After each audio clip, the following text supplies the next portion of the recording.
body. In a metaphysical sense, in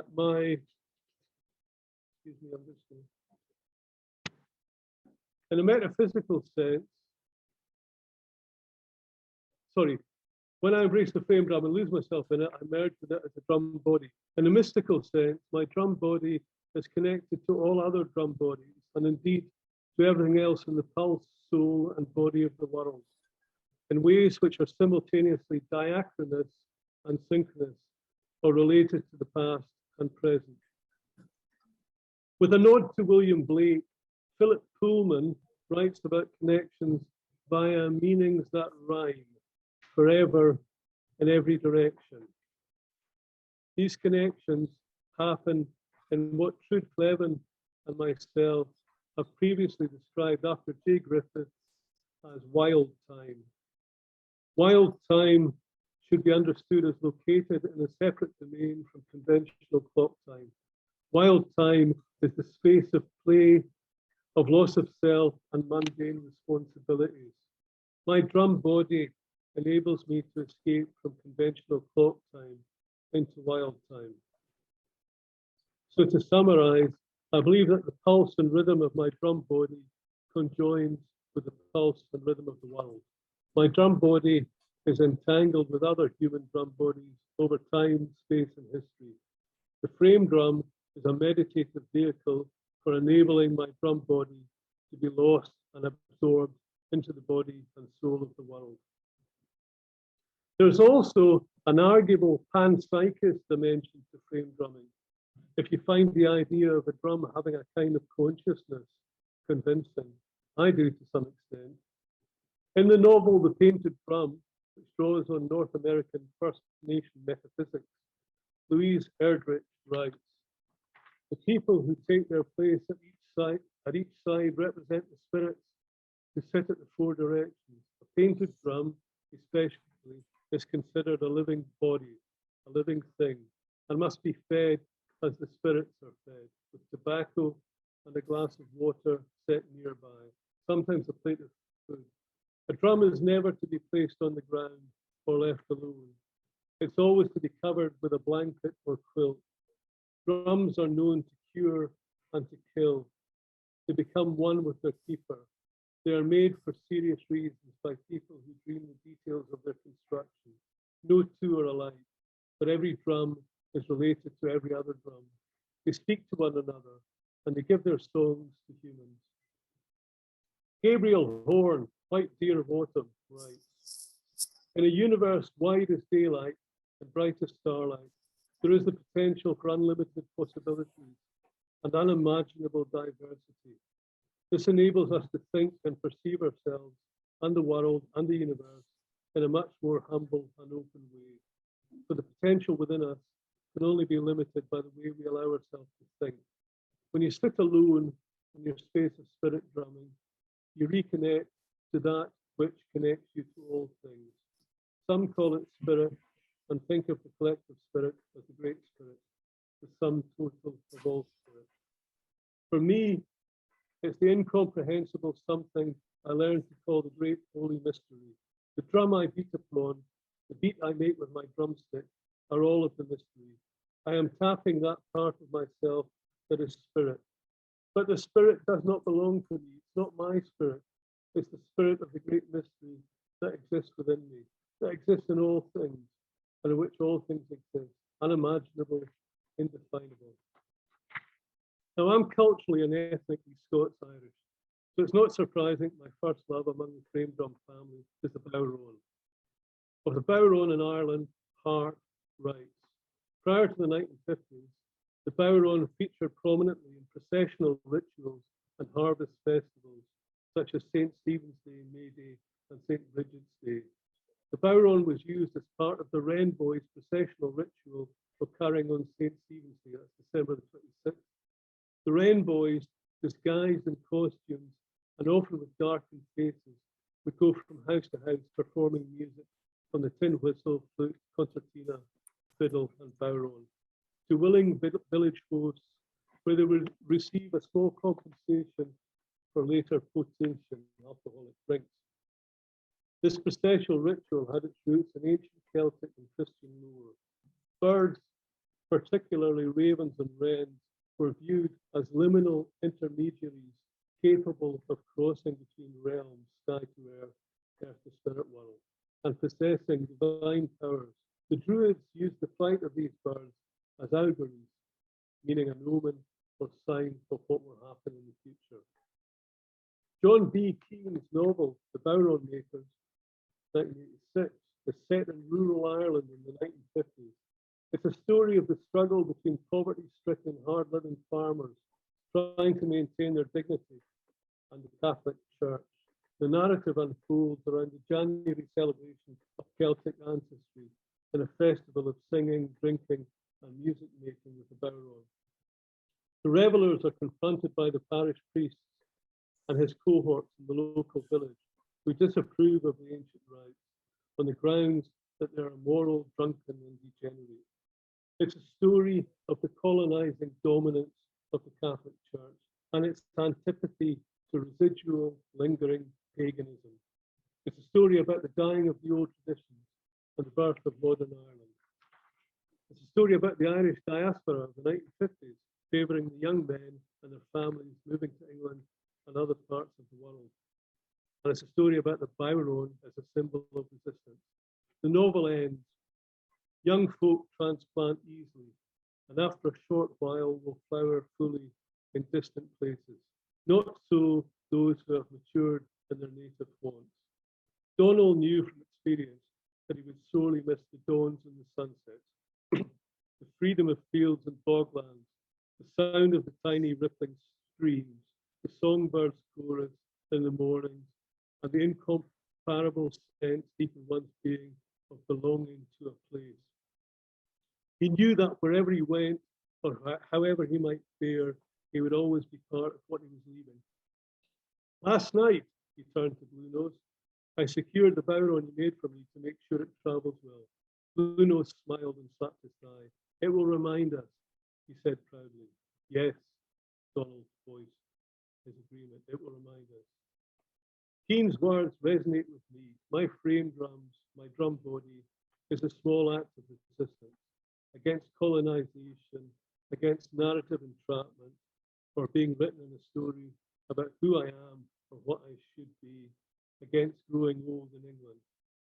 I bloody well deserved. I'm 70 years old. Stuff England. Sorry. I'm a Scottish nationalist. Yes. Sorry. I didn't mean to say that, but there you go. That's the end. Thank you.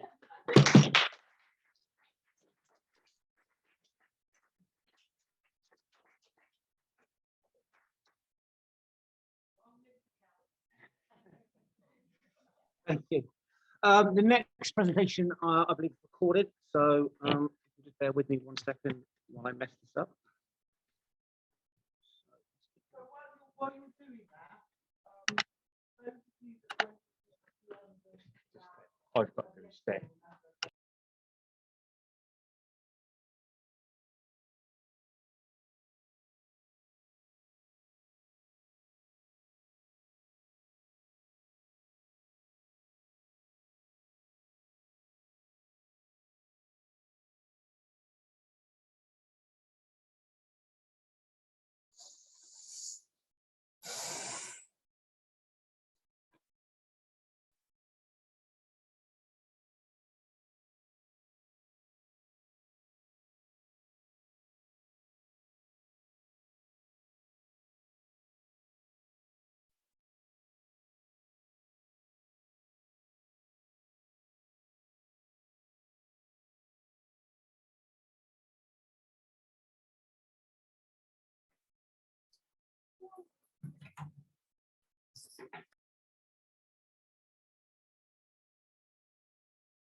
exchanging stories, reworking old materials, and entangling past, present, and future in non-linear dimensions. Quilts are material travellers, becoming with where they were, what was added, and who was with them. And therefore, quilting with the materials and spaces of my project is involved in gathering and finding writings, images, and memories of my project. It's been a process of historian, where each material and space has become more entangled, more meaningful, and more felt again as a result. So I introduced six objects and spaces, six material spaces, into my project. First of which is PlayDoh. I remember sitting on my kitchen stool alongside my youngest, making shapes, kneading and moulding, and thinking as I did. Yes, we were improvising, especially when he took something off me that I wanted or was using, or when the weight of the creation I had made led it to collapsing. He improvised by combining shapes and not Playing sound properly for those that are online. Just bear with me.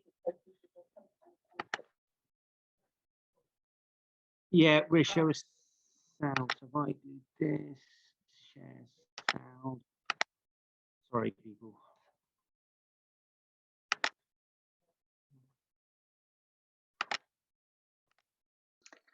This is a story of a project working with music student teachers. The project explored the idea of teaching as an improvisatory act. Improvisation as a transdisciplinary act, a practice and a metaphor, troubled notions of planning, power, who is the teacher, and most fundamentally, the role of materials. The project was imbued with material doings and spaces. These materials and spaces wove their ways between my past and my present, my home life, work life, and PhD student life. They became so quilted into the story of my project that all the things I will introduce you to today are woven into the writings of my final thesis. Quilting feels like an appropriate practice for this talk, as a collective activity of meeting and making together, exchanging stories, reworking old materials, and entangling past, present, and future in non-linear dimensions. Quilts are material travellers, becoming with where they were, what was added, and who was with them. And therefore, quilting with the materials and spaces of my project has involved me gathering and refinding writings, images, and memories of my project. It's been a process of restoring, where each material or space has become more entangled, more meaningful, and more felt again as a result. So I introduce you through six objects and spaces, six materials and spaces, into my project. The first of which is PlayDoh. I remember sitting on my kitchen stool alongside my youngest, making shapes, kneading and moulding, and thinking as I did. Yes, we were improvising, especially when he took something off me that I wanted or was using, or when the weight of the creation I had made led it to collapsing. He improvised by combining Play-Doh with some funny little plastic faces we'd got from somewhere, or with his cars or Duplo pieces, or sometimes uncooked pasta. Improvising through feeling, touching, mixing and remixing. Through playing with you, the Play-Doh, regularly, through feeling your potential to explore improvising in a different way and to disrupt notions of control. Through observing and hearing how you can make with other materials and ideas, you showed me how you could be part of the improvisation workshops I was developing. What would happen when music student teachers were given Play-Doh as well as musical instruments to explore improvising? You showed me the way. An unexpected book. I am spending the evening away from home for work in Edinburgh. I wander into a bookshop, allowing myself a break before finding somewhere to work for the evening. I'm immediately drawn to the crafting section. I've been thinking a lot about craft in relation to my PhD recently. The threads of my past interests in the arts and crafts movement weaving across my current thinking. I browse the books. I'm not working. This is relaxing time for me. I flick my eyes back and forward across the shelves. Why we make things and why it matters. A small book, not a highly inviting cover, but the words intrigue me. A book on carpentry. I sit on the floor and 20 minutes vanishes as I flick across the pages, chapters and images. Resonances of thinking about hands, touch, material memories, and the role of skills and the improvisatory nature of making. I buy it, and the words become increasingly entangled with my thesis from this moment on. Cars. Being at home with young children, studying for a PhD and trying to fit in a bit of paid work around it was a heady whirlwind of movement, the car acting as a space between, a bridge, but also a distancing between my different experiences, a place where ideas, emotions, experiences and objects travelled together or showed their dissonances in an entangled melting pot of project plus life. This can be illustrated in 3 specific examples. Dropped my youngest off at creche. I've exactly an hour and a half, running through the car park, driving off quickly, surges of guilt driving the very short journey back to the house. Back in 3 minutes, 1 hour 20 until I leave again, boil the kettle while the computer loads, a paper already identified to read, alarm set, headphones in and go. Ideas, connections, words, images, methodologies, exciting, interesting, energizing.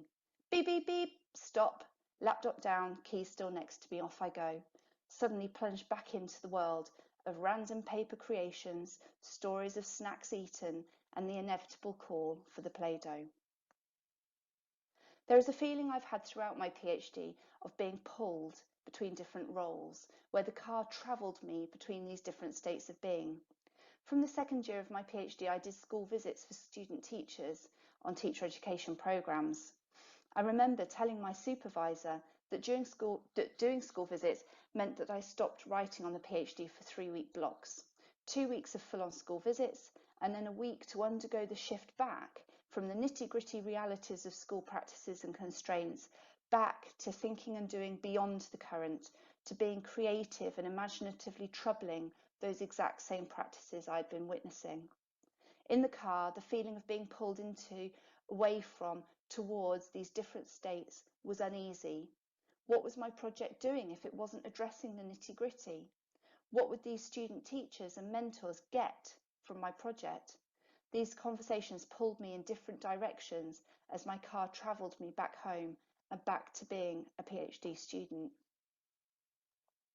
If you notice the date on the radio in the image on the side of the slide, this was just after COVID lockdowns had started.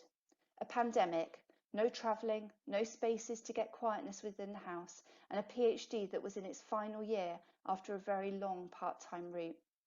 I broke the law for my PhD. I drove up a local hill onto a farm track and sat, watching the clouds close in on the edge of the Cairngorm Mountains. Laptop squashed between the steering wheel, my seat as far back as it could go in order to write, until either the battery on the laptop runs out or I needed the bathroom and couldn't stay out any longer.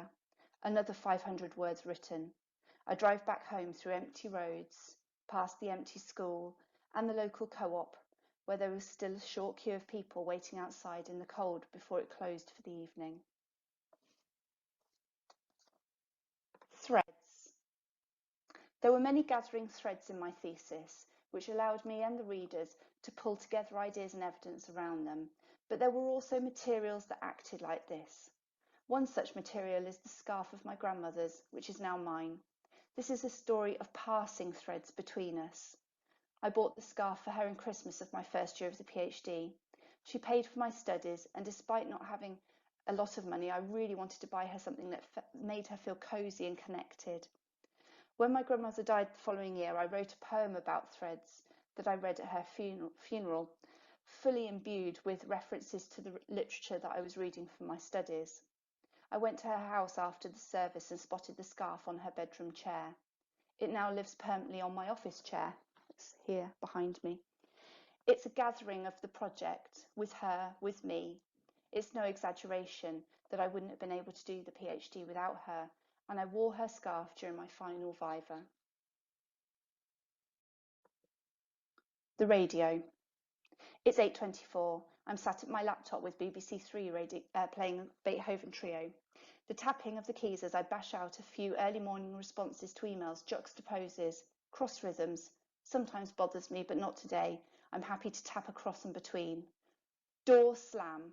My daughter has left for school. Piano arpeggios fill my attention as I stare out of the window as the bus pulls away. Is the music keeping me company? helping me think or helping me not hear the house, taking me to another space. I've been having difficulties imagining what my thesis itself will be like.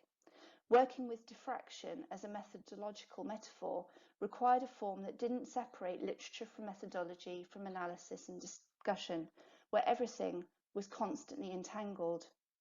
Elgar's Enigma Variations came on the radio, and its thematic coherence, but with very individualistic characters of each variation. A balance between structural form and openness to difference, where variations derived from the same theme come through strikingly. It was the presence of this piece on the radio one Sunday evening that changed the very nature of my writing, and I set out to write my thesis as a set of themes and variations. And finally, water.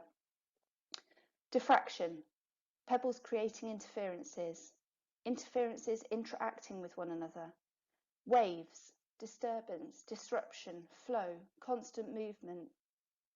Every summer we stay for an extended time with my in-laws in the Lake District. We spend time throwing pebbles, watching water, swimming, paddling, boating.